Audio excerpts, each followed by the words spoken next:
சென்னை மாநகர காவல் ஆணையர் இடமாற்றம் செய்யப்பட்டுள்ளார். தற்போது இது தொடர்பாக ஓய்வு பெற்ற காவல்துறை அதிகாரி சித்தனன் நம்மோடு தொலைபேசி வாயிலாக இணைகிறார். வணக்கம் சார். வணக்கம் சார். தற்போது சென்னையின் காவல் ஆணையர் மாற்றம் பட்டிருக்கிறார். இதை நீங்க எப்படி பாக்குறீங்க? இல்ல, இது நேற்று இந்த 2 நாட்களுக்கு முன்னால நடந்த இந்த வட சென்னையில் நடந்த ஆம்ஸ்ட்ராங் கொலை வழக்குக்கும் இதுக்கும் ரொம்ப சம்பந்தம் இருக்கிற மாதிரி நினைச்சு இதை எப்படி பாக்குறீங்கன்னு கேக்குறீங்க அப்படிங்கறத எனக்கு தோணுது. இது ஒரு மாநில லெவல்ல ஒரு சென்சேஷனல் ஒரு கேஸ், பெரிய கேஸ் நடந்திருக்கும் போது அதுல பொதுமக்கள் மத்தியில் அல்லது மற்ற எதிர்கட்சிகள் மத்தியில் ஏதாவது ஒரு அரசாங்கத்துக்கு ஒரு கெட்டவேர் ஏற்படுத்த வேண்டும் என்று சொல்லி சட்டம் ஒழுங்கு கெட்டுவிட்டது அல்லது ஒரு தலைவருக்கே, ஒரு மாநில தலைவருக்கே, தேசிய கட்சியினுடைய மாநில தலைவருக்கே பாதுகாப்பு இல்லையா அப்படின்னா மற்றவங்களுக்கு யாருக்கு என்ன இருக்கும், அல்லது தலைநகரிலே பாதுகாப்பு இல்லையா அப்படின்னு சொல்லி எதிர்கட்சிகள் தேவையில்லாம கூக்குலிடுகிறார்கள்.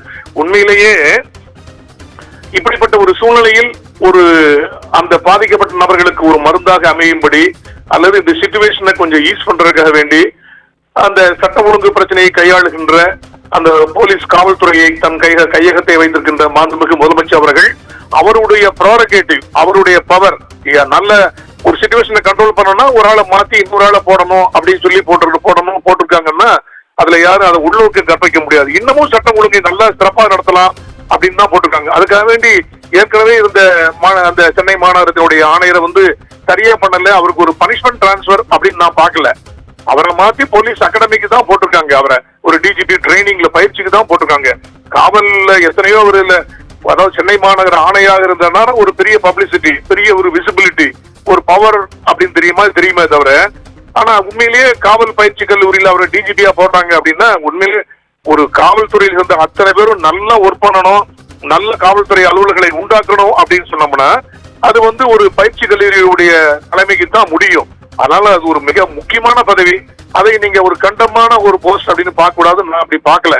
இருந்தாலும் கூட இப்ப ஏடிஜிபி லாண்ட் ஆர்டர் இந்த திரு அருண் அவர்களை சென்னை மாநகரத்தினுடைய புதிய ஆணையராக போட்டிருக்கிறது.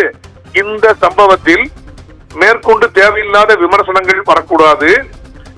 ஒரு கொல்லப்பட்டவர் தலித் இனத்தை சேர்ந்தவர், இந்த ஏடிஜிபி இங்க போஸ்டிங் போட்டோம்னா அந்த சமூகம் ஆறுதலடையும், அமைதியடையும், மேற்கொண்டு சிச்சுவேஷன்ஸ் பிரச்சனை வராது, யாரும் தேவையில்லாத அலிகேஷன் சொல்ல மாட்டாங்க, அல்லது சட்டம் ஒழுங்கு பிரச்சனையை வேற வழியில இவர் கையாண்டோம்னா அரசுக்கு தேவையில்லாத ஒரு அரசு விமர்சனத்துக்கு உள்ளாகாது என்று சொல்லிதான் போட்டிருப்பாங்கன்னு எனக்கு நான் நினைக்கிறேன்.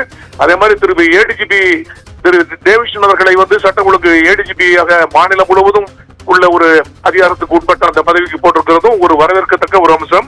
அவர் ஒரு சிறந்த, ஒரு நேர்மையான ஒரு ஸ்டேட் ஃபார்வர்ட் ஆபீசர். அதனால இந்த டிரான்ஸ்பர் என்பது ஒரு சட்டக்கப்பு ஒழுங்கு பிரச்சனை, இந்த ஒரு பிரச்சனையுடைய ஃபால் அவுட்டாக இம்மீடியட்டா தெரியுது. ஏன்னா டைமிங் அப்படி ஆயிப்போச்சே தவிர மேற்கொண்டு நல்ல முறையில ஒரு சட்ட ஒழுங்கை நிலைநாட்டுவதற்கு, ஒரு சிச்சுவேஷனை கண்ட்ரோல் பண்றதுக்கு, ஈஸ் பண்றதுக்காக வேண்டி சிஎம் அவருடைய ப்ரெரோகேட்டிவ்ல அவருடைய டிஸ்கிரிப்ஷன் பவர்ல போட்டிருக்காங்க தான் பாக்குறேன். அதனால இதை யாரையாவது பனிஷ் பண்ணிட்டு யாரையாவது இது பண்ணி போட்டிருக்காங்க அப்படின்னு நான் பார்க்கல. Hello sir. தற்போது பிஎஸ்பி மாநில தலைவர் ஆம்ஸ்ட்ராங் கொலை வழக்குல உண்மையான குற்றவாளிகளை கைது செய்யலன்னு சொல்லிட்டு அவர்களோட உறவினர்கள் தரப்பா இருக்கட்டும், ஆதரவாளர்களா இருக்கட்டும், இல்ல அரசியல் கட்சி தலைவர்களா இருக்கட்டும் சொல்லிட்டு வராங்க. இந்த நிலையில இந்த மாற்றம் நிகழ்ந்ததா எடுத்துக்கலாமா? இல்ல, ஏற்கனவே திருமாவளவன் அவர்கள் கூட ஒரு அறிக்கை விட்டிருந்தாங்க.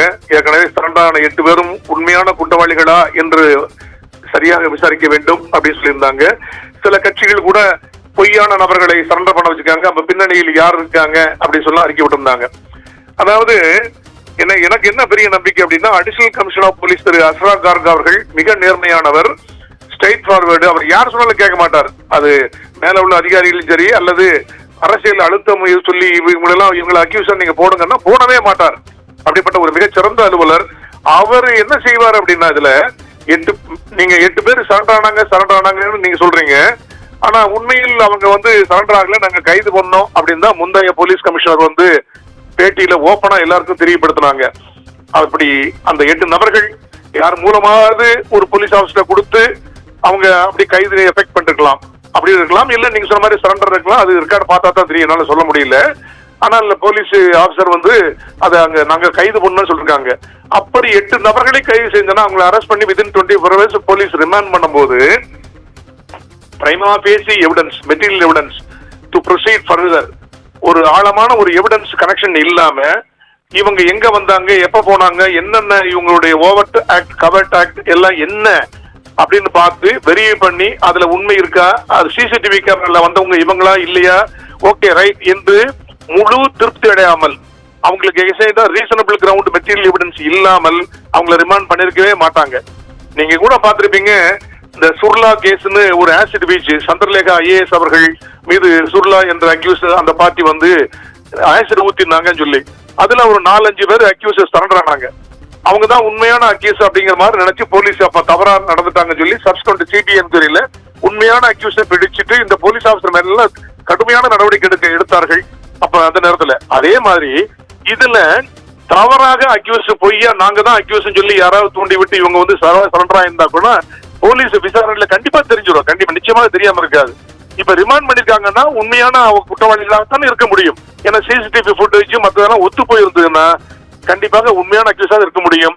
அரசியல்வாதிகள் அரசியல் செய்வதற்காக வேண்டி என்னென்ன சொல்லிட்டு இருப்பாங்க, பொய்யான அக்யூஸ் சரண்டர் பண்ணிட்டாங்கன்னு சொல்லி. ஆனால் சரண்டர் ஆனவங்க உண்மையானவர்களா பொய்யானவர்களா என்பதை நல்ல ஆழமாக விசாரிக்க வேண்டியது, அவங்களுக்கு எகென்ஸ்டா எவிடன்ஸை கலெக்ட் பண்ண வேண்டியது போலீஸ் தான். நிச்சயமாக அப்படித்தான் செய்திருப்பார்கள், ரிமாண்ட் செய்திருப்பார்கள் நான் நம்புகிறேன். உங்களுடைய கருத்துக்களை எங்களுடன் பகிர்ந்து கொண்டமைக்கு நன்றி சார்.